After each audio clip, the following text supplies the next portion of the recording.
My name is Peter Brantley, and I'm the Director of Scholarly Communications at the Hypothesis Project, which is an attempt to provide open source annotation for documents on the web. My background is in media and technology, and I've spent most of my time working in digital libraries and in publishing.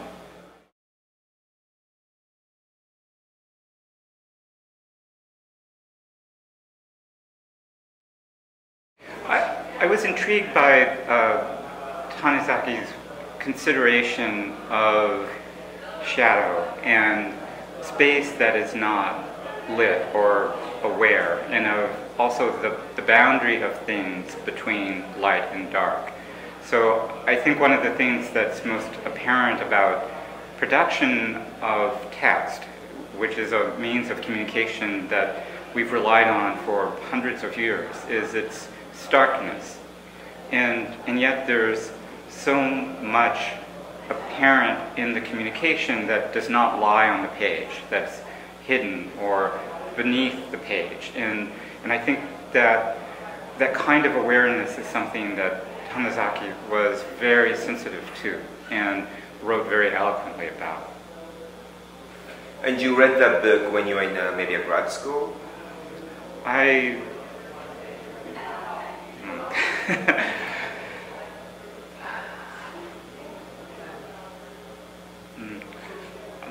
encountered Tanizaki much later in life. Part of my family is of Japanese heritage, and so I became aware of more aspects of Japanese culture and intellectual interests when I was already working in the field of digital media. But I find many aspects of this kind of traditional Japanese aesthetic concern to be very pertinent to how we think about the changing landscape of communication as we move from one form of analog discussion to a digital engagement with a broader community.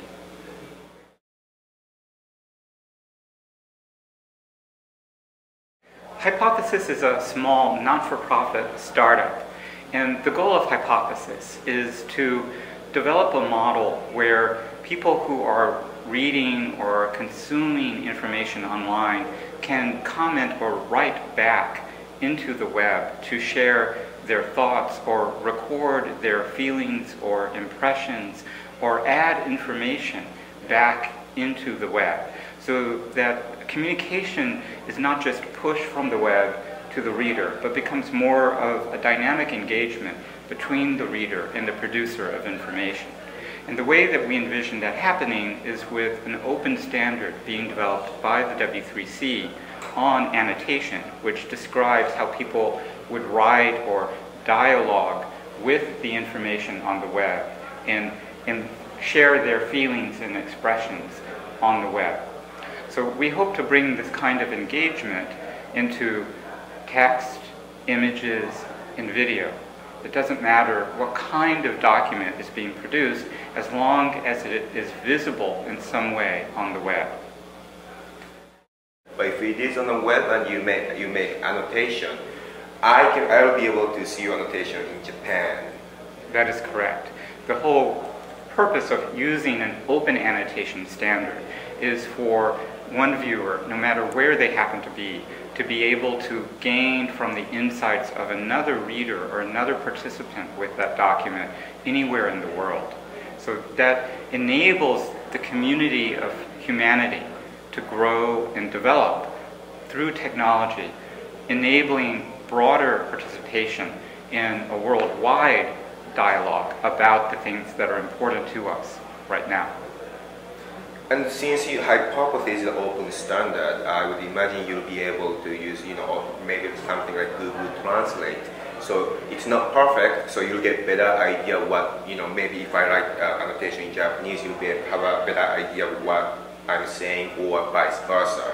So it's more extensible. Am I getting it right? That's correct. One of the core goals of an open source project like Hypothesis is to integrate with as many other web protocols and systems as possible. And so we are designing so that an individual could utilize tools like Google Translate or other kinds of localization features that become available as services, so that an individual who writes in one language will be able to understand, at least to an extent, what someone is contributing in that language, and be able to engage in a dialogue with that person, even if it's through the filter of software.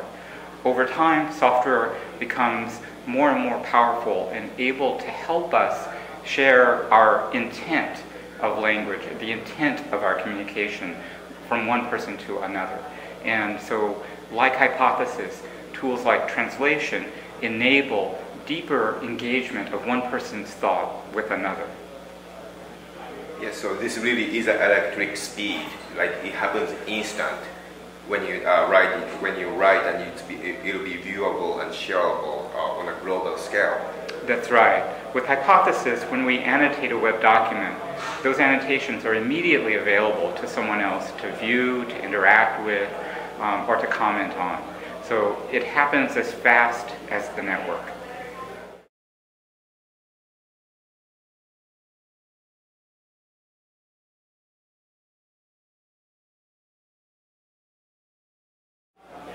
I think what motivates me is a desire to put information in the hands of people and to enable people to share and learn more effectively by being able to discover and share insights. I think humanity is troubled in the sense that we are still struggling to understand our impact on the world and on each other.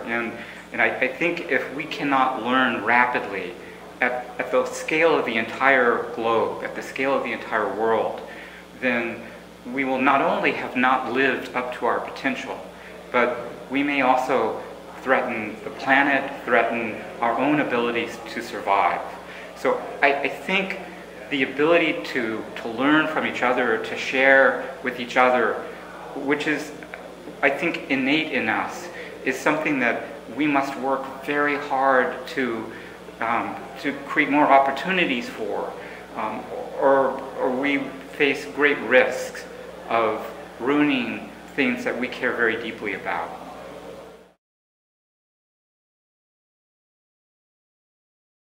I first heard about the book project through Hugh McGuire, who I've known for many years and deeply respect. And Hugh asked me to contribute an article to the book.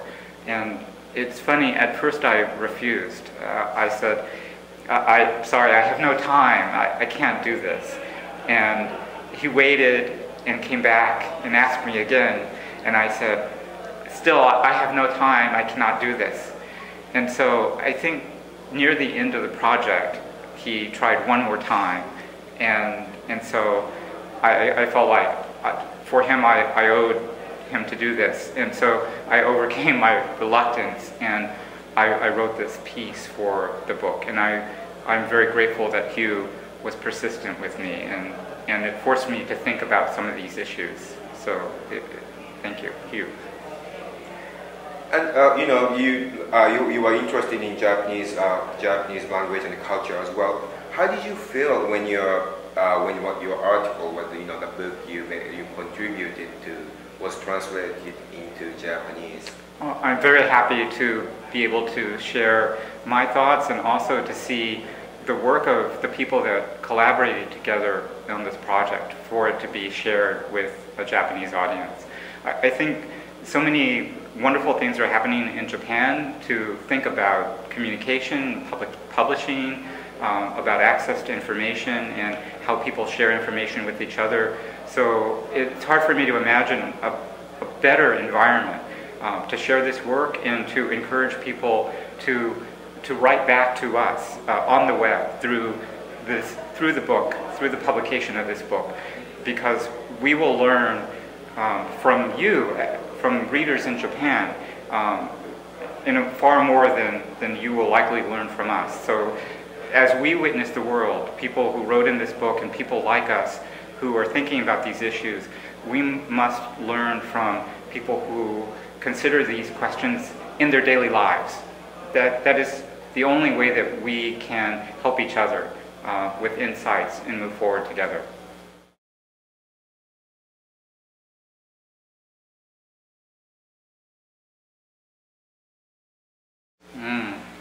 Smart question. So I think one of the things that happens with the spread of digital technology is that more and more people are able to contribute to the production of information and to share knowledge and information online. So we are all authors now. We are all writers. And I think indeed one of the things that many of us are struggling to see and to understand is that not only are we people engaged in that production, but the machines and the computer systems that we are engineering, that we develop, they are also writing for us, and they are writing to us. And so there is a communication now between people and machine. And I think trying to understand how as we struggle to build new systems to communicate with each other and teach each other, we are also building systems that are learning as well. And we have to, I think, struggle through how to be wise in our use of information technology and networked resources and understand the depth of the engagement that we are building with each other.